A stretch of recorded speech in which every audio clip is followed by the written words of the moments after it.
Osborne with the Rise Civic News. Stick around after the top 10 and our student readers. Alex Herlihy is going to tell you about the church in the center of town, and there was a hermit that used to live behind there. So for a couple things, Monday night, come to Your Rye Night Out at the Office Lounge. We've changed the format to read the Civic News today and Monday, and then come and talk with your other Rye neighbors about what's important to you in Rye.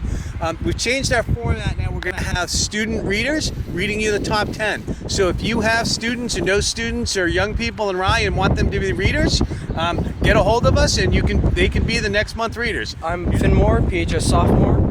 At the snowy March 14th election, only about 1 in 5 residents, 20%, all voted warrants passed. Town schools are over 25 plus million in government services, and Rye Community Power sent information to everyone, as the program will save residents on electricity costs. There is a presentation Q&A Thursday, April 4th at 6:30 p.m. at Rye Junior High. Tuesday, my bad. Aquarion Water made its annual presentation to the Select Board. There will be a rate increase, and there was a discussion of PFOA. A final report on the cause and preventative actions from the 2021 Adams Park sewage leak into Bailey's Brook was completed and submitted. James Fairley, Portsmouth High School sophomore. The Rye Water District annual meeting had over 160 people, more than most town deliberative meetings, as it was the first contested commissioner's race. Dr. Rosalie Lepresto is the new commissioner.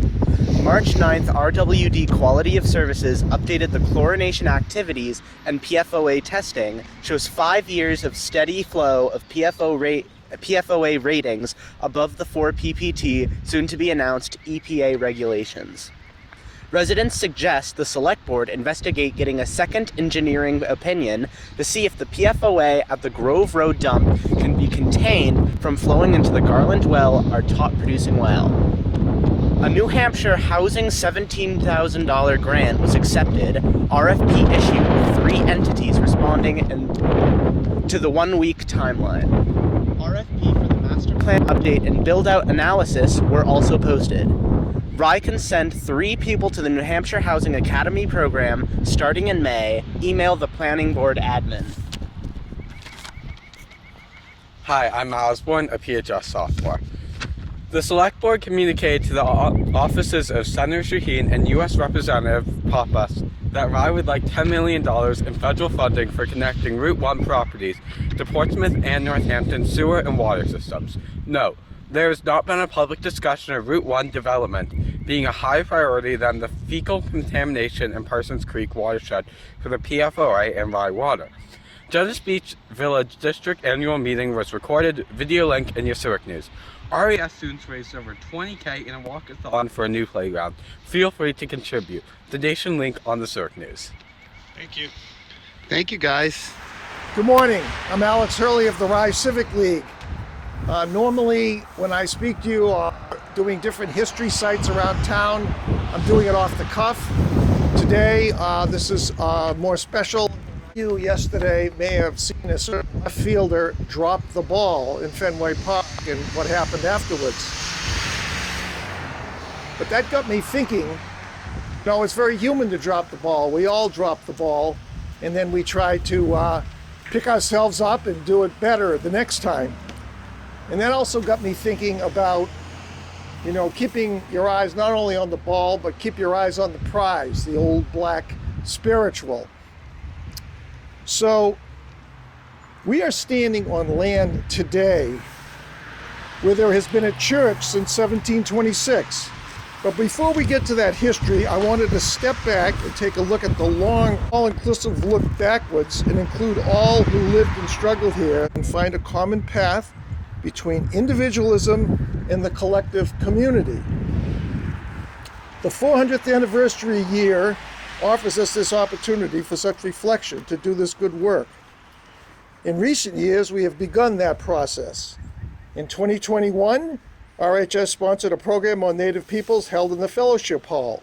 And last year, Rye resident Sam Bourne had his petition warrant article passed, which changed Columbus Day to Indigenous Peoples Day. And this fall, there will be a presentation by Native peoples in our schools. We have been standing on land inhabited for thousands of years by Algonquin-speaking Native peoples of the Pennacook Confederacy, locally called the Piscataqua. The idea of land ownership as a sacred space wherein they're settled in seasonal migrations, all could share peacefully. The seacoast was a place of natural abundance, where the fruits of the sea and the forest nurtured all. In Parsons' History of Rye, French explorer Samuel Champlain in 1608 noted over 200 such people living in such plenty in the area of Rye Harbor today. When European explorers made landing on these shores in the early 1600s, neither they nor the natives knew what a fatal contact it would be. In the great die-off of 1616 and 1619, upwards of 90% of the native population died from diseases brought by the explorers. Soon that gap was filled by the Wabanaki, the people of the dawn from the northeast, people of the Abenaki Confederacy. Now, in those 1600s years, colonial settlers interacted and traded with native peoples, and they used their trading paths. I'm looking at one of them today. It's called Washington Road. It used to be Sandy Beach Road, and then it had a native name. A trading path from the great ocean inland. Early settlers believed in the commons, publicly shared land for planting and grazing, and for some even for living. But over time, individualism, the belief in private property, became the norm. Some land, however, did remain public, including that belonging to local government, as well as that of the churches. For the first century of colonial settlement, people had to either worship in their homes or make the long trek to Portsmouth, Newcastle, or Hampton. After endless petitions, Sandy Beach was granted status as the parish of Rye in 1726, and a modest church was erected on this site. And Nathaniel Morrill was hired. The minister did not last long, nor did the church. In the 1756, the most substantial edifice was built here with a bell tower on the outside of the building.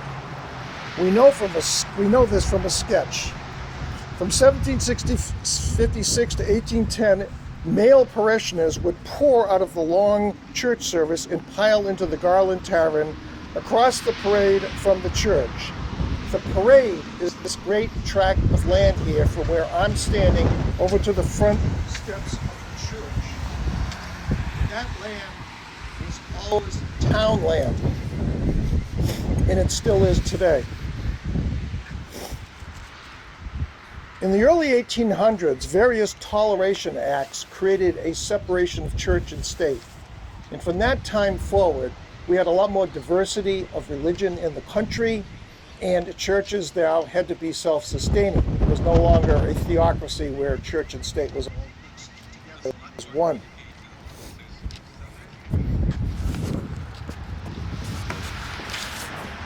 In 1837, the third Congregational Church was built on this site. They dismantled the second one and used.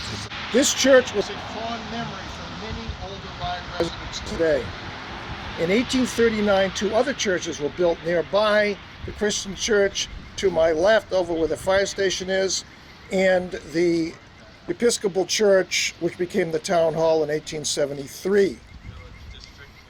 So imagine, during this 30-year period, Rye Center had 3 thriving churches. After World War I, Jess Walker returned home from fighting in Europe. He was a troubled man. He was damaged by the war, and at some point, where he lived in the Walker house over here by Tate and Foss, he decided to move back, and he became the hermit behind the church. And Jess was a law unto himself from the 1920s until he died in 1967. We don't have a photograph of him, but we do know that he was quite a character and only accepted very few visitors. The police stayed away from him. They knew he had guns, and one night he rang the bell of the church. He was a steeplejack. He was very good with ropes, and he climbed up the top and rang that bell, woke everybody up. and swung his way back to his little hovel in the back. In March of 1959, my mother looked out the window as she always did of the church, except this time she saw a great sheet of flame come out of the top of the old church, and then nothing.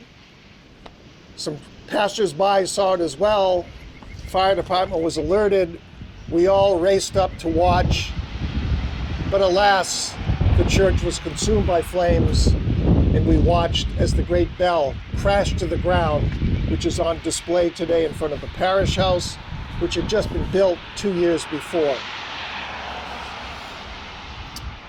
The Fourth Congregational Church rose from the ashes in 1961 and proudly carries on this religious tradition today, which will celebrate its 200th anniversary in 2026, the same year the parish hall, the parish of Rye, will celebrate its 300th anniversary. Thank you.